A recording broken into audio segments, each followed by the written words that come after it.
3 to 6 months ఉంటాయి. Fees అనేది placement ఉంటే ఎక్కువ ఉండిద్ది, ప్లేస్మెంట్స్ లేకపోతే తక్కువ ఉండిద్ది. Point number 10, marketing job traps. ఇది వెరీ వెరీ ఇంపార్టెంట్. మీరు చాలా జాగ్రత్తగా ఆలోచించండి.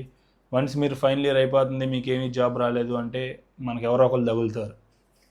ఎవరో అంటారు, ఏదో గ్రహం నుంచి వచ్చినట్టు తగులుతాడు ఒకళ్ళు. తగిలి మిమ్మల్ని మోటివేట్ చేస్తారు. మార్కెటింగ్ నీకు జాబ్ వచ్చేసిద్ది, నీకు జాబ్ వచ్చిందంటే నువ్వు మీ ఇంట్లో వాళ్ళ మీద డిపెండ్ అవ్వవు, లేదంటే బీటెక్ అయిన తర్వాత కూడా మీ నాన్నగారిని మేము 500 రూపాయలు అడగాలి, లేదంటే 1000 రూపాయలు నువ్వు చేయి చాచాలి. అది చాచకపోతే అది చాచినప్పుడు ఆయన్ని ఇంకా ఒక రకంగా చూస్తారు. ఆ చూపును నువ్వు చూడగలవా, భరించగలవా అని చెప్పి మీకు కొన్ని డైలాగులు వేస్తారు. ఆ డైలాగులు వేయగానే మీరు ఇంకా టెన్షన్ వచ్చేసిద్ది, అబ్బో మనకి ఏదైనా జాబ్ వచ్చేయాలి అని చెప్పి మార్కెటింగ్ జాబ్లోకి మీరు వెళ్ళిపోతారు. మార్కెటింగ్ జాబ్ ఫస్ట్ 1 మంత్ బాగానే ఉండిద్ది, మిమ్మల్ని ఎవరు ఏమనరు.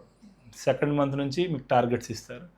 మీరు ఇన్ని సేల్స్ చేయాలి, లేదంటే ఇన్ని ఫోన్ కాల్స్ చేయాలి, రోజుకి 100 ఫోన్ కాల్ చేసి వాళ్ళ నెంబర్లు రాయాలి.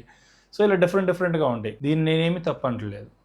కానీ ఒక బీటెక్ గ్రాడ్యుయేట్ ఒక 12 లక్షలు 15 లక్షలు ఆర్ 10 lakhs అబోవ్ మీ బీటెక్కి మీరు ఖర్చు చేసుకొని 15,000 20,000 మార్కెటింగ్ జాబ్కి వెళ్ళటం అనేది ఎంతవరకు కరెక్ట్ అనేది మీరు ఆలోచించుకోండి. అండ్ మళ్ళీ మీ పర్సంటేజ్ బీటెక్లో 9 ఉండిద్ది, 9.5 ఉండిద్ది. ఒకసారి మీరే ఆలోచించుకోండి, మీరు చేస్తుంది స్టెప్ రైటా రాంగా అని.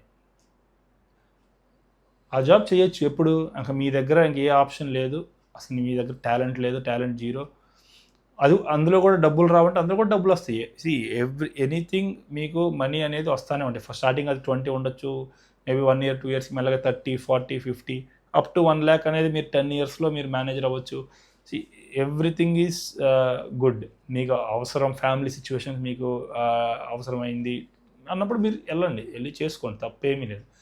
కానీ బీటెక్ అయిన నెక్స్ట్ డేనే నాకు జాబ్ లేకపోతే మా ఇంట్లో ఇలా అంటారని చెప్పి మీ ఫ్రెండ్ ఎవరో చెప్తే మీరు వెళ్ళటం అనేది చాలా రాంగ్.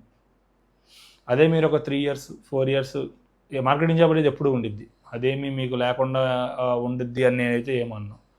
సో 20,000 జీతం ఇచ్చి మీ చేత ఫోన్లు చేపించడానికి ఇలాంటివి జాబ్స్ అనేవి ఉంటాయి. సో మీరు 10 లక్షలు 15 లక్షలు ఖర్చు పెట్టుకొని అసలు ఏమి ట్రై కూడా చేయకుండా ఏదో 4 ఇంటర్వ్యూలకు వెళ్ళాలి, 10 ఇంటర్వ్యూస్కి వెళ్ళాను, 10 ఇంటర్వ్యూస్లో ఫెయిల్ అయిపోయాను అంటే ఇంకా నా లైఫ్ అయిపోయింది, ఇంకా నాకు జాబే రాదు, నా దగ్గర టాలెంట్ లేదు అని అనుకొని మీకు మీరు డిసైడ్ అయిపోయి మార్కెటింగ్ జాబ్ వెళ్ళటం అనేది ఒక ట్రాప్. ఈ ట్రాప్ నుంచి మీరు బయటపడండి. అదే మీకు 4-5 years అది మీకు ఏమీ రాదు, ఇంకా మీకు ఓకే, మీకు జాబ్ రావట్లేదు, మేబీ లక్ బేస్డ్, ఇంకా మీ టాలెంట్ ఉంది, మేబీ టాలెంట్ ఉన్నా కూడా మీకు అవకాశం రావట్లేదు అనుకుంటే ఇంకప్పుడు అది మీ చాయిస్, ఇంక మీరు అప్పుడు వెళ్ళొచ్చు.